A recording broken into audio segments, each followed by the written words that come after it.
Hey guys, Professor Bill, Comic Book University. Wonder Woman, issue number 61. All right, let's get into this. Let's talk about, for crying out loud, the name of this book is The Just War, Part 4. G. Willow Wilson is the writer. Here we go, I'm going to try this name. Sermanico was the artist, or is the artist. Romulo Fiaro Jr. on colors. Pat Brousseau on letters. The Dodsons, Terry and Rachel, did the cover. Jenny Frison did the variant cover. And according to DC Comics, William Moulton Marston created Wonder Woman all by herself. No, not Bill Marston from Red Dead Redemption. No. William Moulton Marston. Anyway, the rest of us know that even though one of William's girlfriends, his girlfriend, not his wife, had bracelets, she didn't actually dress the way that Wonder Woman was. So therefore, H.G. Peter deserves a little bit of credit for the creation of Wonder Woman 2. But hell, what the hell do I know, right? Anyway, so this comic book is weird, man. You basically have Aphrodite just showed up. She doesn't really know why she showed up. And when she did show up, somebody was like, put on some clothes. So she puts on this cool, long shirt, this long t-shirt that kind of covers her. I don't know about today, but like girls back when I was younger used to wear that for nightgowns. Always sexy. And it's Aphrodite, so I guess that fits. So she doesn't really know why she's there. She's not into the whole love thing anymore. Wow, man, like when a goddess of love decides that love just ain't all it's cracked up to be anymore. What's up with that? That's kind of a story in and of itself, I think. I hope that's kind of what the story is going to turn into. All of this is weird, man. Like, none of the gods seem to know what's up anymore, you know? Anyhow, so we don't know why the animals were all over Aphrodite. We don't know why they brought Steve Trevor there. We don't know why anything is freaking happening in this comic book. There is zero explanation, and we're 4 issues into the story arc already. And even by the end of this, we have no idea what the hell any of this is about. Why is there a big war? Oh, well, because Ares is here. And? So you're here. How come there isn't love everywhere? It just doesn't make sense. Well, she doesn't really believe in love anymore. What the hell is love?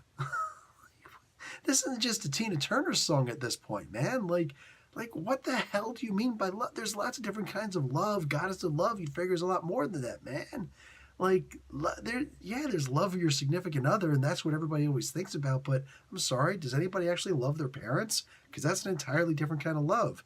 Love of your kids, love of your family, love of your extended family, your neighbors, your community, your pets. I have a cat. I love my cat. My wife's a little bit jealous of that love, not because it's like, a kinky, freaky kind of love. No, because like the cat absolutely loves me, always sleeps next to me. And she's just like, well, I feed the cat. How come the cat doesn't go by me? It's like, I don't know, because feeding a cat is a motion, but love is an emotion. So I don't know what to tell you. The point is, my cat freaking loves me. And F Aphrodite. Dude, man, and y'all see my cat Bagel once in a while. Once in a while. But, it's just, I mean, like, they're saying the word love here, but they're not actually getting into what love actually is.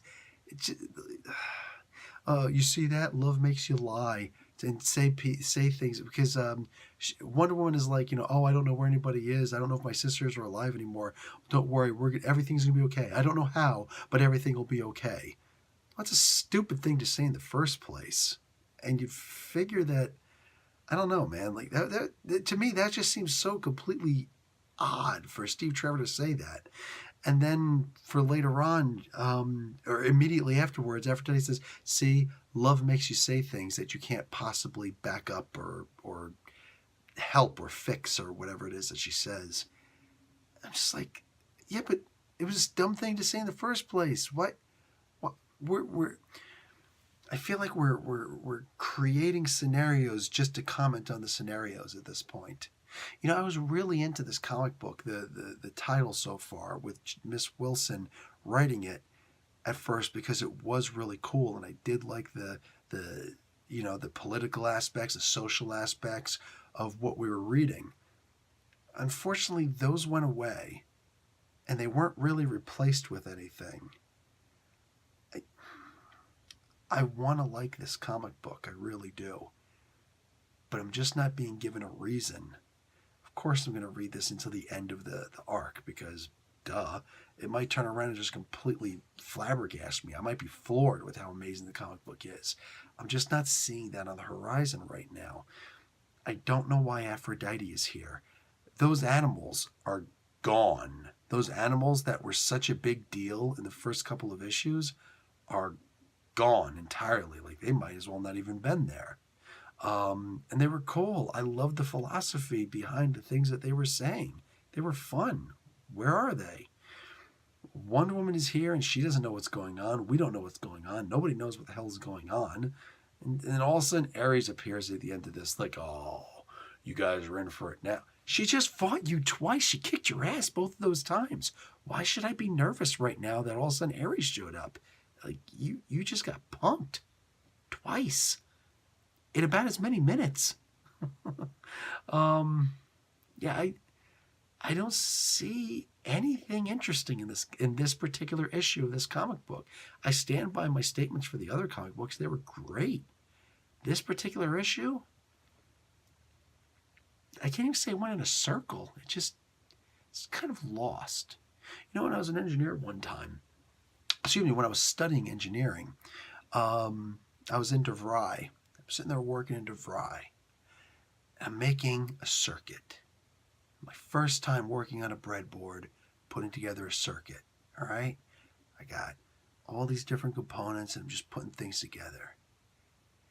And for me, without having the background, this is my first trimester.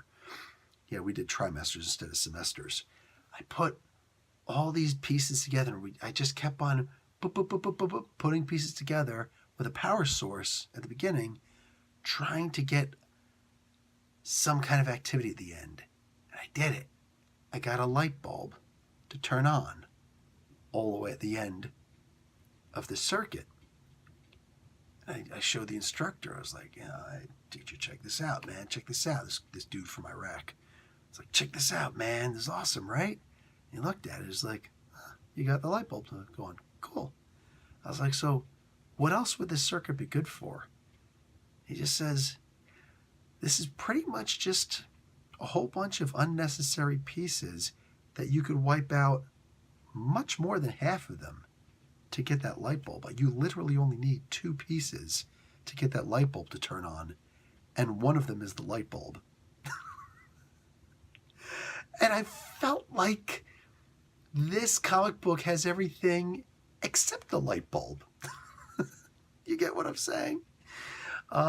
Anyway, looking forward to the next issue, really turning the dial up, at least to a 7, because, wow, the comic book needs it at this point. Too new on this book. Plus, what happened to Carrie Nord? I'm curious on that. Anyway, I still like the art on this. No questions, no problems. Everything was, beautiful in this book. I'm just curious about the direction of the comic itself, this particular issue at the very least. All right, guys. Professor Bill, Comic Book University. Class dismissed.